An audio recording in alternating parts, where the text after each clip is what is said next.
I'm Adam Natali. I'm the director of SVA Theater. Welcome to the 2016 After School Special. It's part of the School of Visual Arts. It's our alumni film and animation festival. We have 9 screenings that have happened from Thursday and it's going till Sunday. I'm so glad to see so many families here today. It's thrilling. How many of you have been to SVA Theater before? Welcome back, and glad that some of you are new in the audience. So School of Visual Arts, if you don't already know, it's an art and design school with over 30 undergraduate and graduate programs, and we do this every year. This is the 3rd edition of this festival, which is completely free and open to the public. If you didn't pick this up and you want to see what other screenings are happening throughout the weekend, these are outside where you came in. Tomorrow, if you want to bring the kids back, we're doing a 25th anniversary screening of Beauty and the Beast, live on the same big screen, and afterwards we'll have a Skype Q&A with one of the animators who worked on the film. So today we're showing the Peanuts movie, so I hope you're all excited for that. I saw some of you decked out in Peanuts gear. And afterwards, notice these chairs. We're going to do a Q&A with some of the artists and animators who worked on the film. They're from Blue Sky Studios, and they're alumni from both our BFA Computer Art, Computer Animation, and Visual Effects program, as well as our MFA Computer Art program. So both undergraduate and graduate alumni will be up here. So if you have any little budding animators in there, they'll definitely want to stick around for the screening. But before we get to that film, we're actually going to show a short before it called Grandma's Cats Are Trying to Kill Her. And it's an adorable short. It's actually a series, but we're just going to show you one today. And it's by an alumnus from our BFA Computer Art program. Her name is Danica Parry. And Danica is going to come up and answer a few questions right before the screening with our moderator for today. His name is Gonzalo Janer, and Gonzalo is a current student in the MFA Computer Art program. So I'd like to welcome them up. They're going to answer a few questions, and then we'll see the short, and then we'll see Peanuts. The short is not in 3D, so you don't have to put your glasses on until Peanuts starts. So let's welcome Gonzo and Danica to the stage.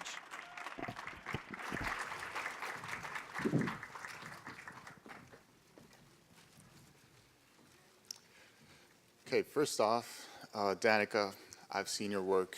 It's beautiful, it's hilarious. Thank you for joining us. You're welcome, and thanks for having me. Yeah. So we're about to witness cats trying to murder their owner.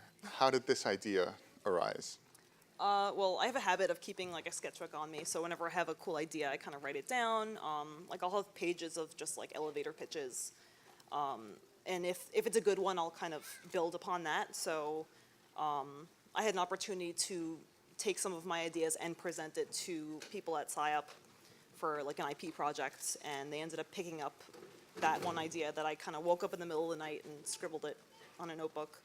And it kind of developed as a collaboration between my idea and like working with a writer, 2 illustrators, one of which is like my hero illustrator, did some awesome artwork for it, and like underneath a producer and manager. So it was like a collaborative effort after like an initial elevator pitch and a couple character ideas written in a notebook.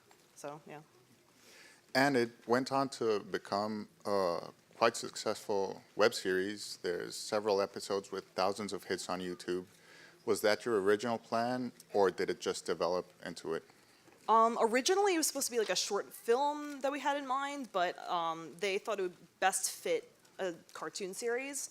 So it was kind of pitched as a cartoon series. So we came up with like a whole full series of episodes with a character arc and kind of plot arcs and everything like that, like all the, where the episodes were going to go, and we're going to sell it as a series. And then this one company, it was DreamWorks TV, ended up purchasing it as an online series, and yeah, they just finished up their 2nd season, so that's good. Yeah, yeah. You're also a teacher here at SVA. How has teaching influenced your artistic production?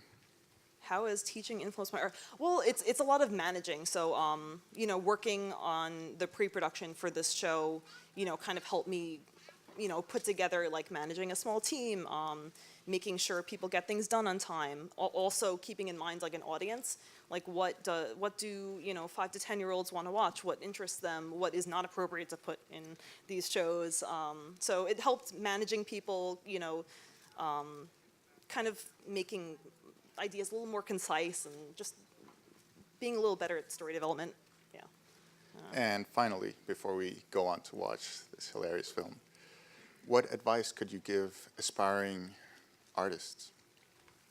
Always keep a notebook on you. I mean, that's like the best tool you could probably have. And, whenever you see something cool or have a cool idea, write it down. You never know when you can go back to it and use it for something. If you hear cool quotes on the subway, write it down too, because like you could, use it in writing for, story development and stuff like that. It's always useful. Also with dealing with IP work, if you do want to go into IP, make sure that you kind of, like research intellectual property and, make sure that, I don't know what else to add to that. I guess write everything, write everything down, keep drawing. I don't know, yeah. Okay, thank you very much. And without further ado, let's enjoy Grandma's Cats Are Trying to Kill Her. I hope everyone enjoyed it. Y'all like peanuts? Well, I hope you'll stick around. We have 5 of the people who worked on the film, 5 of the animators from Blue Sky Studios, which also did Ice Age and Rio and a lot of your other favorite films. We have them here today. So I want to have them introduced by someone from our MFA Computer Art Department, Angelica Virgil. I'd like to bring you up here. Is she there? There she is, right in front of me. So come on up. Hello, my name is Angelica Virgil. I am the assistant to the chair of the MFA Computer Art Department. Before I introduce the panelists today, I would like to share some really exciting news. We are celebrating our 30th anniversary this year of the MFA Computer Art Department, and we're having a huge celebration the ending of October, and we're having a reception October 28th, so we hope to see you there. I would like to introduce this fabulous panelist of 5 SVA alumnus artists who worked in the Peanuts movie while at Blue Sky Studio. We have graduates from the BFA Computer Art Department, Raymond Ross, John Paul Lavin, and graduates from the MFA Computer Art Department, Allison Botkin, Sabine Heller, and Alan Lai. Please welcome to the stage and welcome back to the moderator, Gonzalo.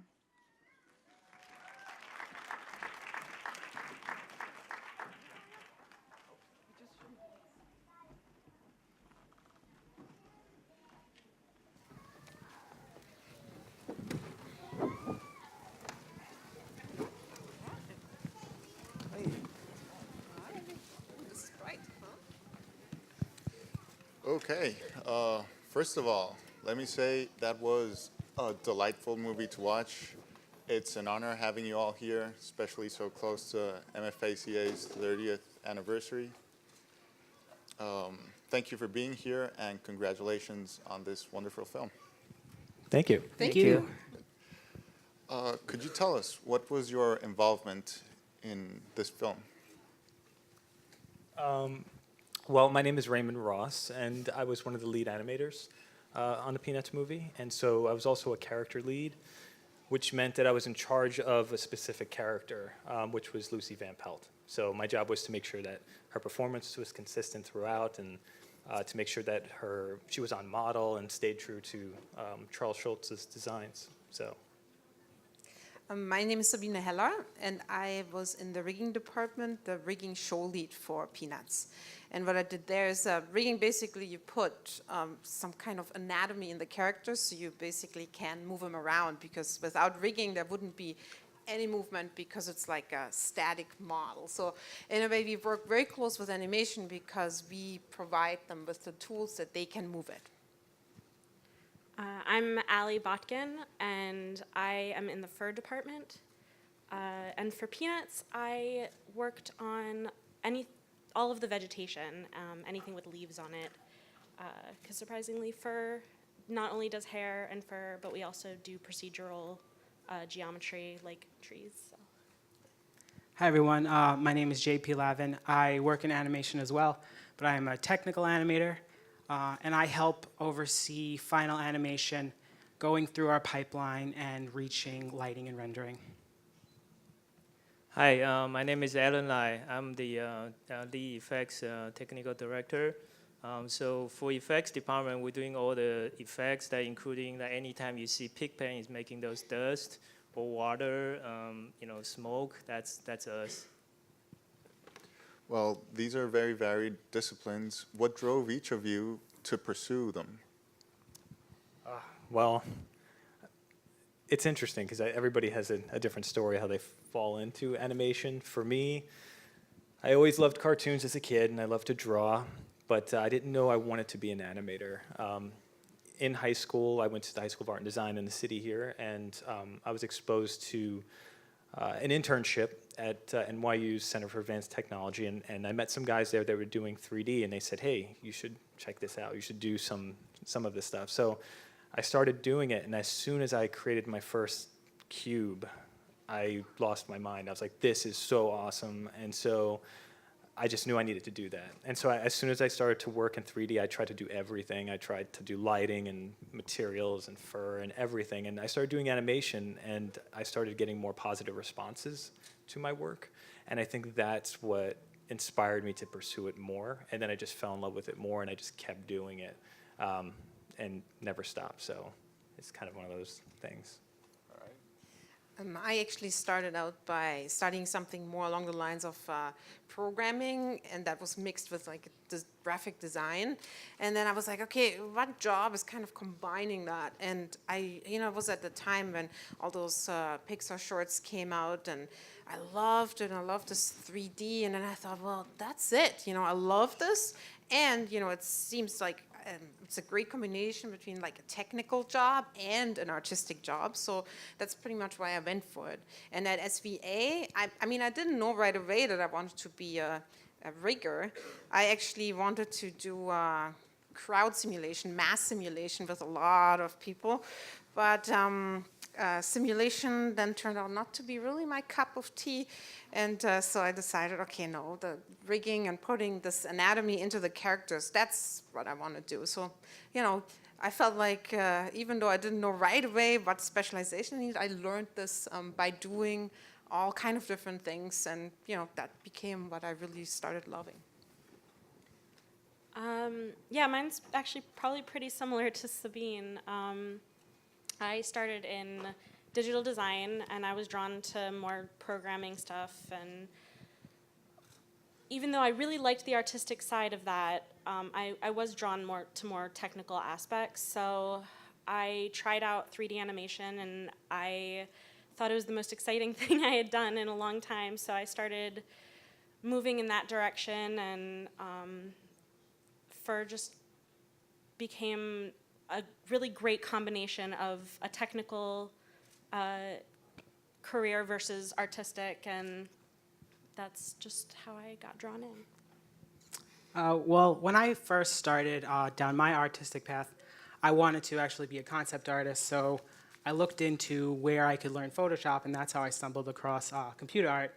But I didn't realize that I was looking at something, to me bigger, and that was animation, and just I learned about it and what it entailed. And like Sabine said, I was really drawn to the technical side of it as well as the artistic aspects. And when I became a technical animator, I'm very fortunate that I found that position, because that's how I feel. Sometimes I have to make fixes to the animation on a more artistic approach, but other times there's issues with a shot just on a technical basis that we have to go through and fix.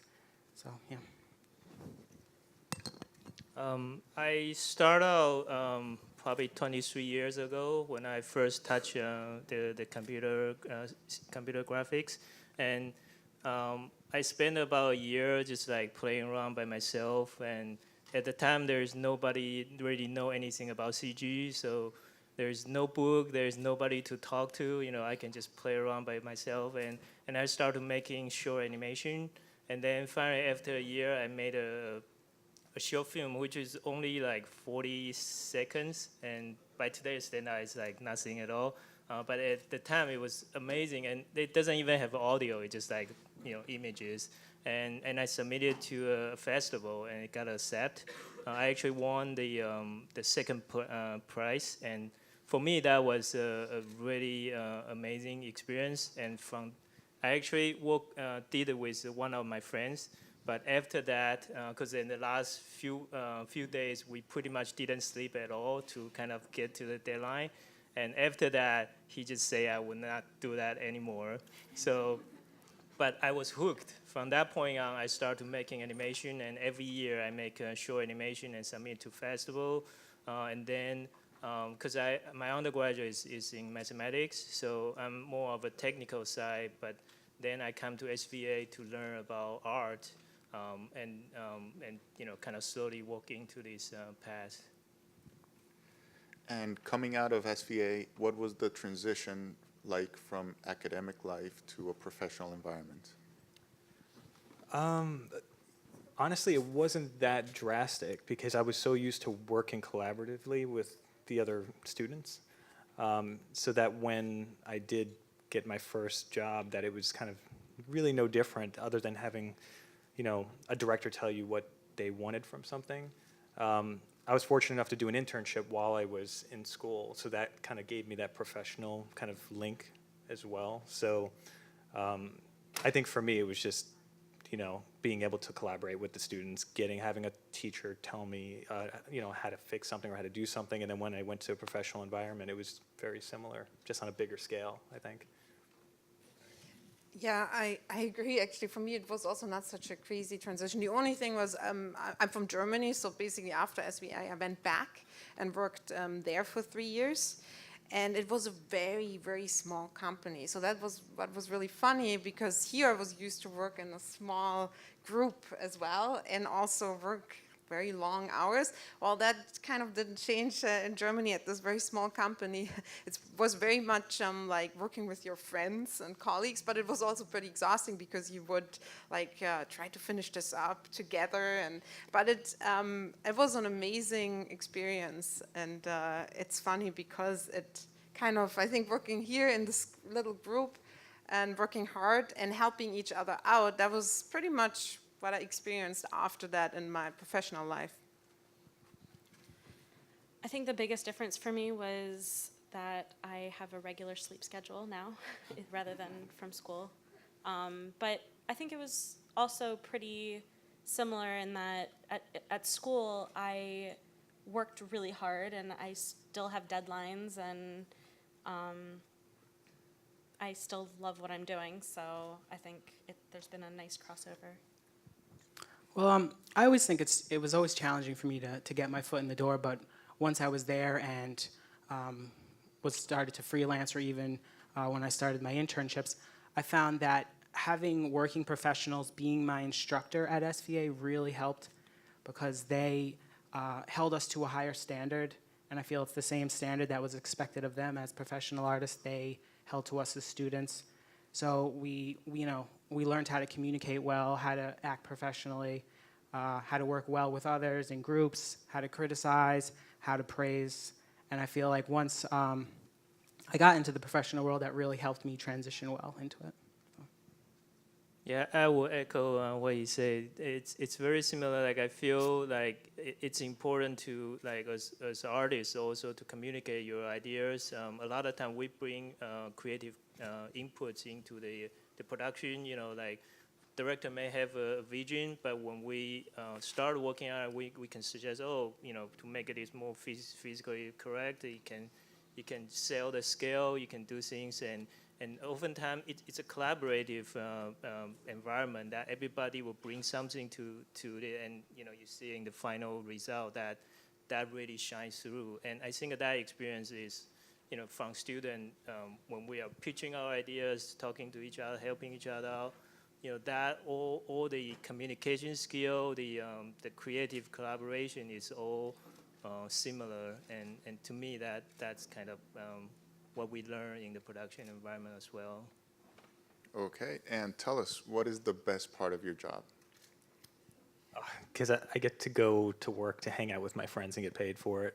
So I mean, it really is like that. I mean, you go in, you see all of your friends, you have a good time, and you're kind of going towards the same goal to make the best product that you can.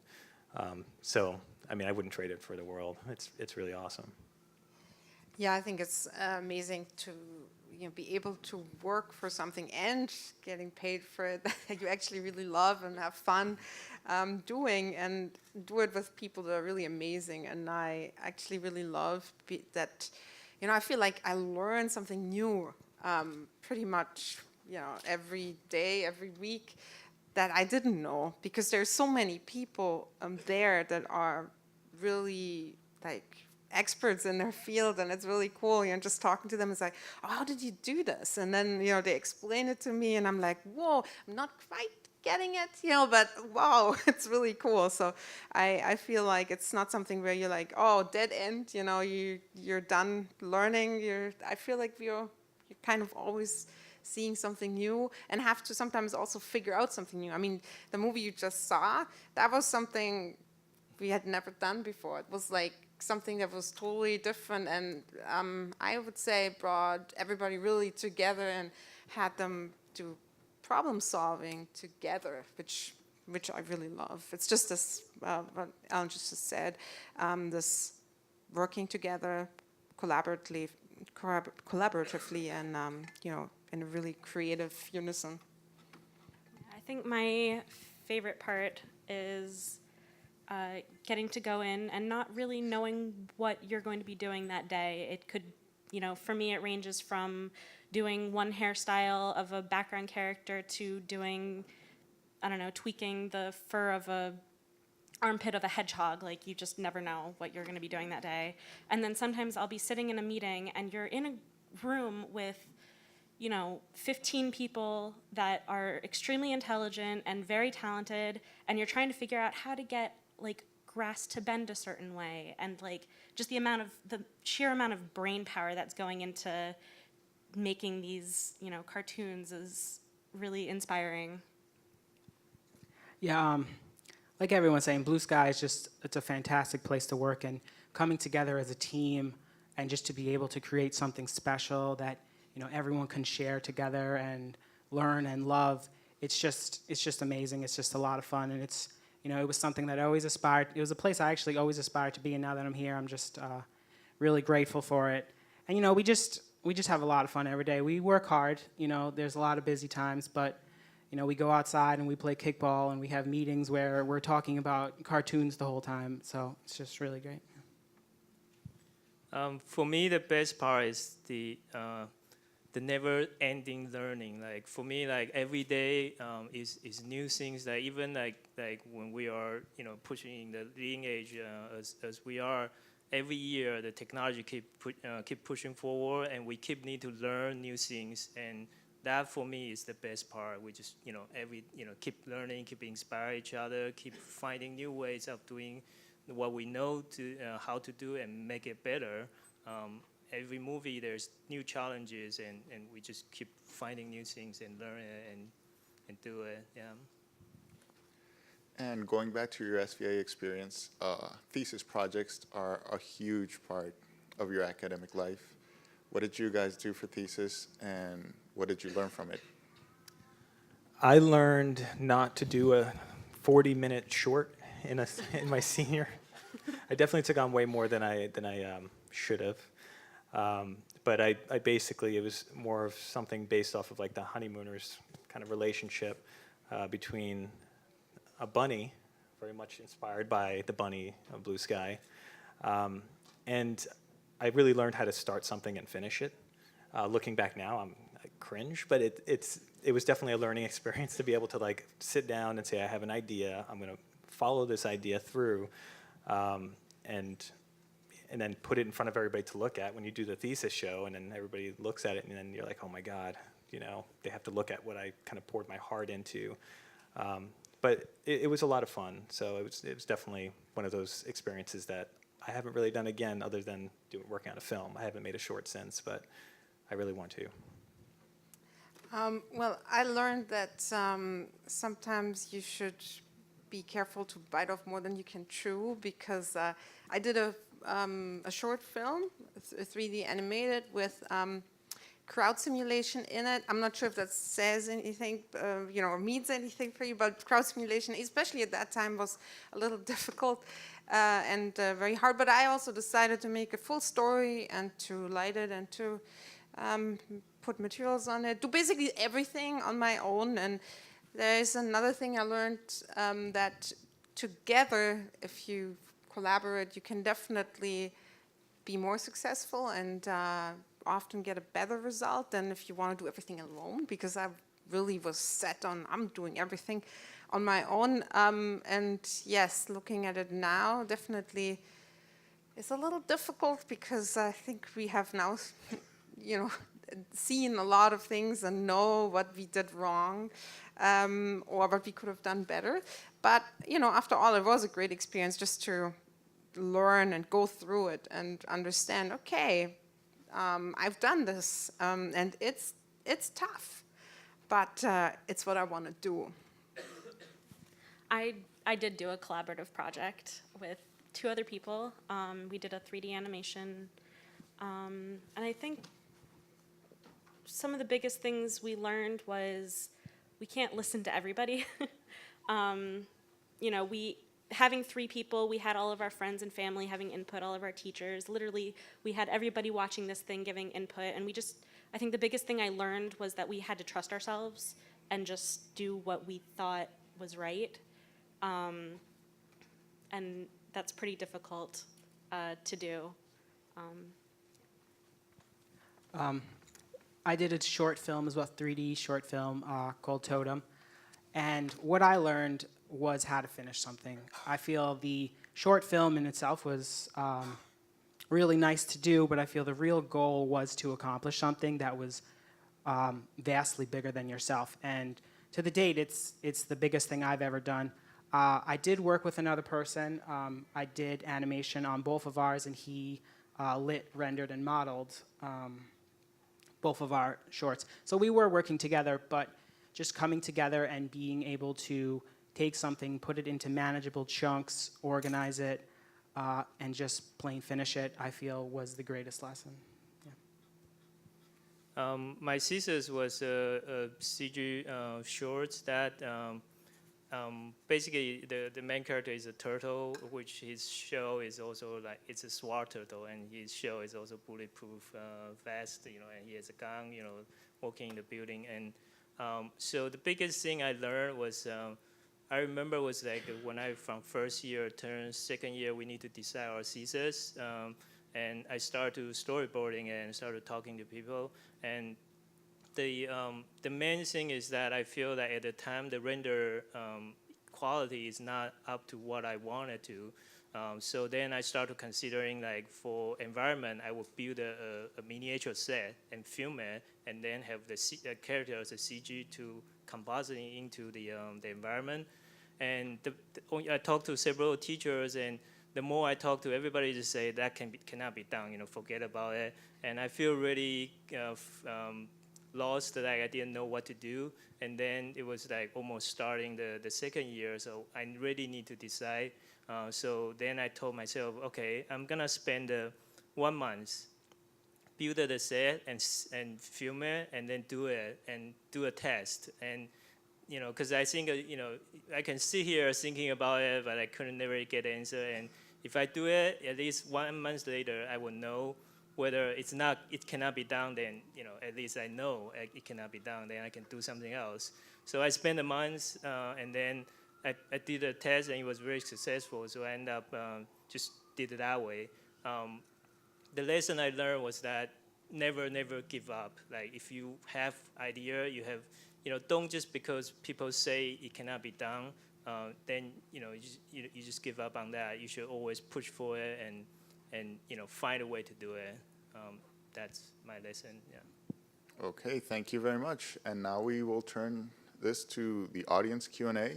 If you have questions for our Blue Sky artists, you can come over to, there's a microphone on each aisle, or they're taking them to you. Hi. Oh, sorry, it's very loud. So I had just a comment and then a question, and I guess it's more story related than technical related, but still wanted to just share this. I'm so in love with the story of this film.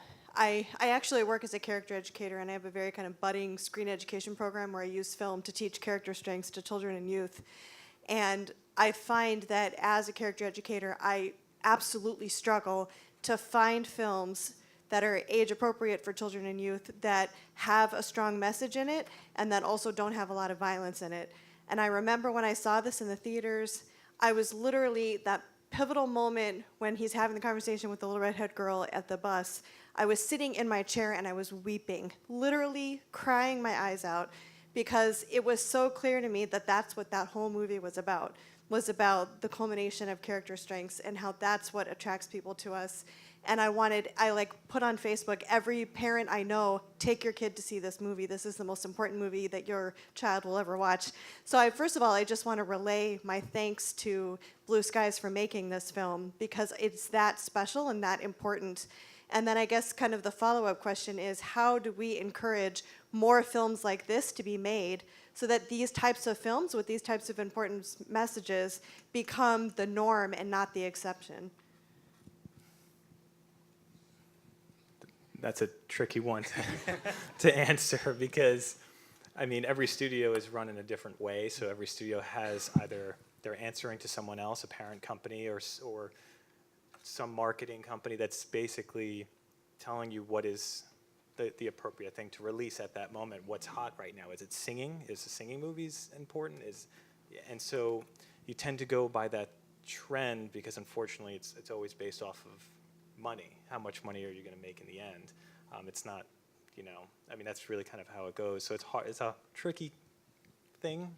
If more people go to see those type of movies, then that will set the trend, I think. It's when they don't that starts to hurt the industry, because then the higher ups say, okay, well, this type of movie isn't the type of movie that people want to see. They want to see the violent movies or the I don't know, singing type movies or something. But I do see a trend in our studio as well, that we are really paying attention very much to what's the message, like as the first question.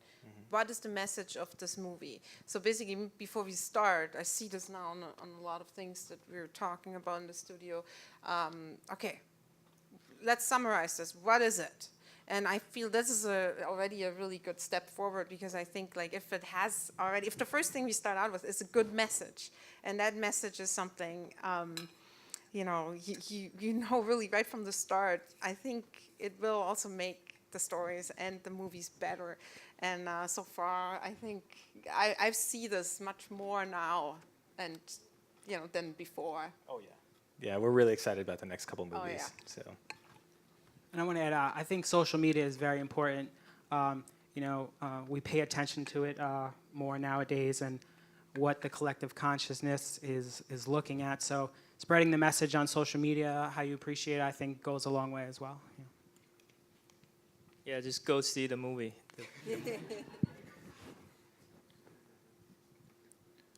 Do we have another question? No. Hello. It was a very lovely movie. Let me just first say that. So as I was listening to your experience in the school doing your thesis, I mean, obviously, when you're part of a process that's really cool like this one, it feels really good to have worked on it. But obviously, as an individual artist, you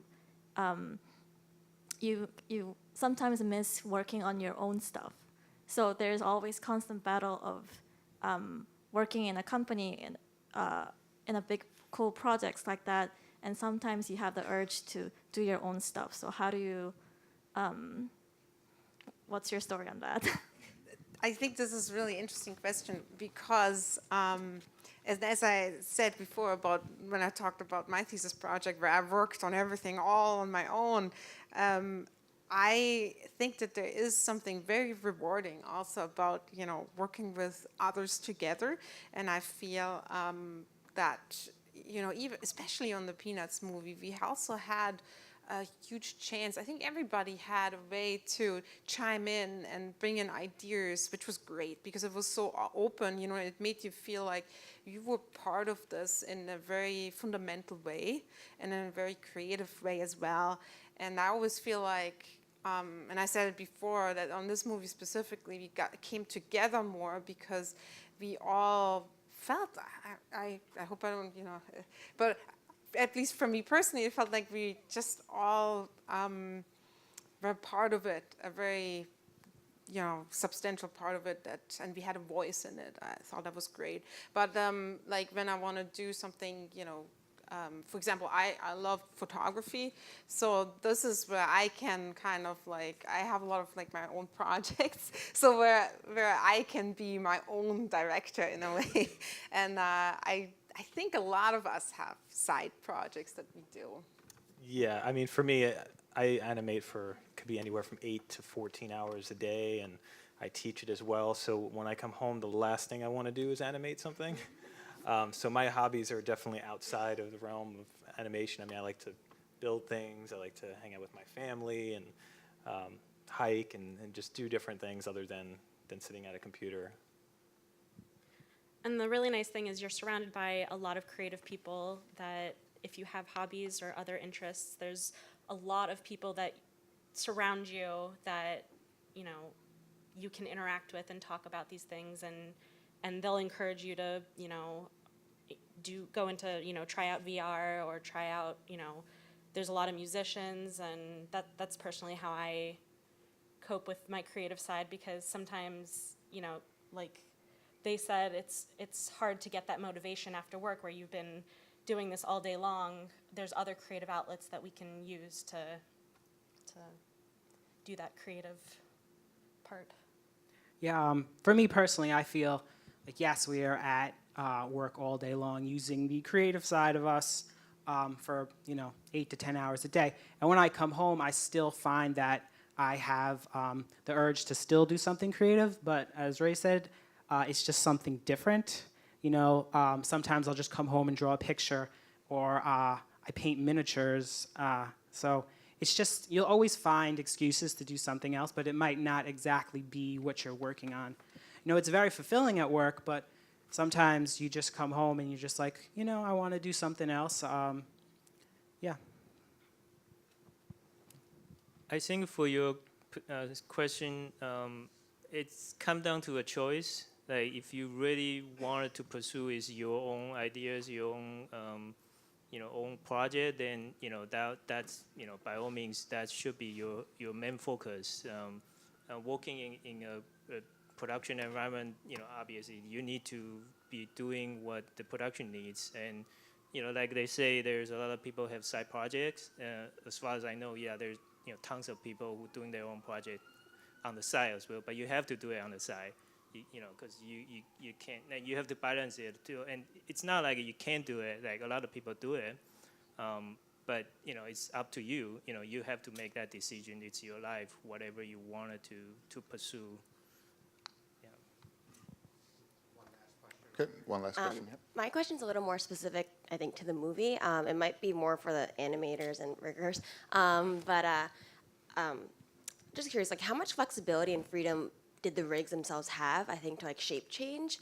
Because I think especially with like Snoopy and Woodstock, there was a lot of crazy shapes going on, and I'm studying animation myself right now, and I really love movies that kind of interact between the 2D and 3D, and I think there was a lot of that in this movie. So if you can go into that, I think that'd be cool. Let me start with that.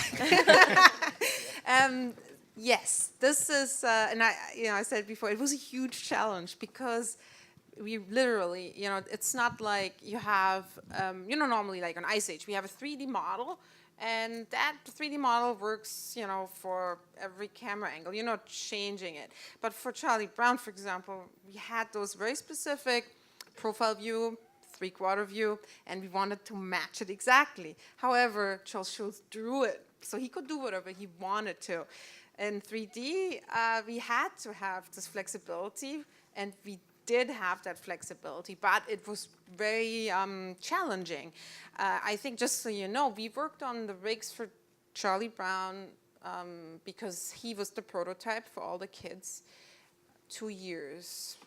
That is something we normally don't do. Normally rigs take about between 4 and 8, depending on how difficult they are. But that was kind of a new high. And Snoopy as well. Snoopy and Woodstock both very challenging. Same way, they even had to be sometimes even more flexible because they are doing all kinds of things. Like we called this for example, Snoopy has the bowling pin head, we call it, where he's like, it all goes up and it looks like an upside down bowling pin. Yeah, he had to do this, and his whole head deformed that way. So it was very challenging, but also pretty awesome to figure this out together. And that's where we worked really, really closely together on that. Yeah, it was definitely a challenge because from a rigging standpoint, it did everything you needed to do to hit the designs, right? From an animation standpoint, we had to redo the way that we were going to approach this. We couldn't do this on ones. It was experimented to try to animate it that way, but it just looked really weird. And so, then somebody decided to try it on 2s or 3s, and that was definitely going more in the right direction. And so that enabled us to cheat things, get the shapes we needed, not worry about the breakdowns or the transitions to the other poses, and stay as true as we can to the design. Everything from the line distortion on the mouth to the way that the character is posed. Their proportions change throughout, as Sabine was saying. So sometimes you might try to hit a certain pose. Your arm is not going to be the same proportion as it might have been for the next pose. So being able to do it on 2s definitely allowed us to cheat a lot of things. So that was really nice. And I'll add from a fixed standpoint, it was the amount of controls that we had to correct something was immense because we were taking, a more 2D approach to the characters and they lived in a 3D world. And sometimes that came into conflict, how the arms were positioned, how the actual characters were positioned in the world regarding shadows and placement. So I feel the rigs were fantastic in that we had a lot of control and freedom in order to make these adjustments. They look simple on purpose, the line shapes, but getting there was just an incredible amount of work. So. And I wanted to add, I'm sorry, go ahead first. Okay. And for fur, we had to do multiple hairstyles per, if the character was in a profile view versus a 3/4 ankle, we had to do a lot of different hairstyles for each character. And then on top of that, we added something called sticky fur, where the animator was able to specifically pose the hair with a certain silhouette based on what they wanted. So there was a lot of control with that. And I want to add, even for effects point of view, it was crazy because, I think because this movie particularly, there is a specific style to begin with, everybody familiar. So we tried really, really hard to make that style to be faithful. And because of that, all the things that, we try, making it on 2s, making the silhouette, making those, and that affects everything because, for example, they animated on 2s, so we can't do motion blur at all. So we have to find new ways to represent the motion blur. And even for smoke, we can't do any kind of simulation. We have to come up with a new way so the smoke will have the kind of line drawing quality and silhouette to it. And it's we will have to, because of one decision, and everybody have to come up with completely new way to achieve the look. And that was actually really challenging and really fun. Yeah. And I think that's where also everybody had to come together because, we maybe made this decision on rigging or in the animation, but then, Alan is saying, that doesn't work for us, or, oh no, that fur, how are we going to do that? So everybody was affected by this, and I think that's where we really had to have our little brain trust and figure this out. But that also was the whole fun about that, and that's what brought us together a lot. And we didn't even have simulation to do the clothing. We wound up animating all of the clothing for the whole movie by hand. Everything And from rigging the it. capes and rigging it and animating it, and it was a challenge. Okay, guys, thank you very much for coming. You guys rock. Let me congratulate you on the amazing job you did on this masterpiece. Thank you again. Thank you. Thanks for having us. Thanks for having us. Just finished up their second season, so that's good. Yeah, yeah. You're also a teacher here at SVA.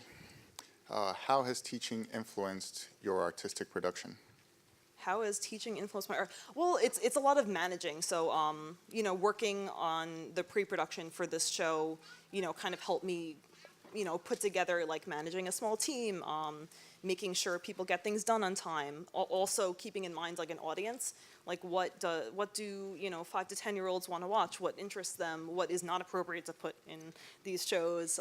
So it helped managing people, you know, kind of making ideas a little more concise and just being a little better at story development. Yeah. And finally, before we go on to watch this hilarious film, what advice could you give aspiring artists? Always keep a notebook on you. I mean, that's like the best tool you could probably have. And, you know, whenever you see something cool or have a cool idea, write it down. You never know when you can go back to it and use it for something. You know, if you hear cool quotes on the subway, write it down too, because like you could, you know, use it in writing for, you know, story development and stuff like that. It's always useful. Also with dealing with IP work, if you do want to go into IP, make sure that you kind of, like research intellectual property and, you know, make sure, I don't know what else to add to that. Like I'll have pages of just like elevator pitches. And if it's a good one, I'll kind of build upon that. So I had an opportunity to take some of my ideas and present it to people at SciUp for like an IP project, and they ended up picking up that one idea that I kind of woke up in the middle of the night and scribbled it on a notebook. And it kind of developed as a collaboration between my idea and like working with a writer, 2 illustrators, one of which is like my hero illustrator, did some awesome artwork for it, and like underneath a producer and manager. So it was like a collaborative effort after like an initial elevator pitch and a couple character ideas written in a notebook. So yeah. And it went on to become a quite successful web series. There's several episodes with thousands of hits on YouTube. Was that your original plan, or did it just develop into it? Originally, it was supposed to be like a short film that we had in mind, but they thought it would best fit a cartoon series. So it was kind of pitched as a cartoon series. So we came up with like a whole full series of episodes with a character arc and you know, kind of plot arcs and everything like that, like all the, you know, where the episodes were going to go, and we're going to sell it as a series. And then this one company, it was DreamWorks TV, ended up purchasing it as an online series, and yeah, they I guess write everything. I don't know, write everything down, keep drawing. I don't know. Yeah. Okay, thank you very much. And without further ado, let's enjoy Grandma's Cats Are Trying to Kill Her. I hope everyone enjoyed it. Y'all like peanuts? Well, I hope you'll stick around. We have 5 of the people who worked on the film, 5 of the animators from Blue Sky Studios, which also did Ice Age and Rio and a lot of your other favorite films. We have them here today. So I want to have them introduced by someone from our MFA Computer Art Department, Angelica Virgil. I'd like to bring you up here. Is she there? There she is, right in front of me. So come on up. Hello, my name is Angelica Virgil. I am the assistant to the chair of the MFA Computer Art Department. Before I introduce the panelists today, I would like to share some really exciting news. We are celebrating our 30th anniversary this year of the MFA Computer Art Department, and we're having a huge celebration the ending of October, and we're having a reception October 28th, so we hope to see you there. I would like to introduce this fabulous panelist of 5 SVA alumnus artists who worked in the Peanuts movie while at Blue Sky Studio. We have graduates from the BFA Computer Art Department, Raymond. I'm Adam Natali. I'm the director of SVA Theater. Welcome to the 2016 After School Special. It's part of the School of Visual Arts. It's our alumni film and animation festival. We have 9 screenings that have happened from Thursday and it's going till Sunday. I'm so glad to see so many families here today. It's thrilling. How many of you have been to SVA Theater before? Welcome back, and glad that some of you are new in the audience. So School of Visual Arts, if you don't already know, it's an art and design school with over 30 undergraduate and graduate programs, and we do this every year. This is the third edition of this festival, which is completely free and open to the public. If you didn't pick this up and you want to see what other screenings are happening throughout the weekend, these are outside where you came in. Tomorrow, if you want to bring the kids back, we're doing a 25th anniversary screening of Beauty and the Beast, live on the same big screen, and afterwards we'll have a Skype Q&A with one of the animators who worked on the film.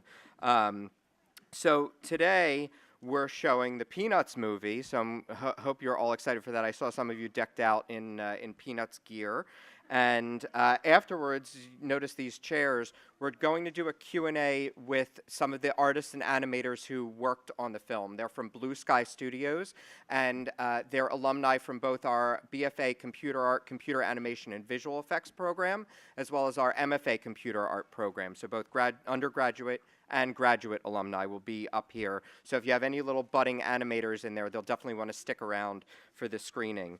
But before we get to that film, we're actually going to show a short before it called Grandma's Cats Are Trying to Kill Her. And it's an adorable short. It's actually a series, but we're just going to show you one today. And it's by an alumnus from our BFA Computer Art program. Her name is Danica Parry. And Danica is going to come up and answer a few questions right before the screening with our moderator for today. His name is Gonzalo Janer, and Gonzalo is a current student in the MFA Computer Art program. So I'd like to welcome them up. They're going to answer a few questions, and then we'll see the short, and then we'll see Peanuts. The short is not in 3D, so you don't have to put your glasses on until Peanuts starts. So let's welcome Gonzo and Danica to the stage.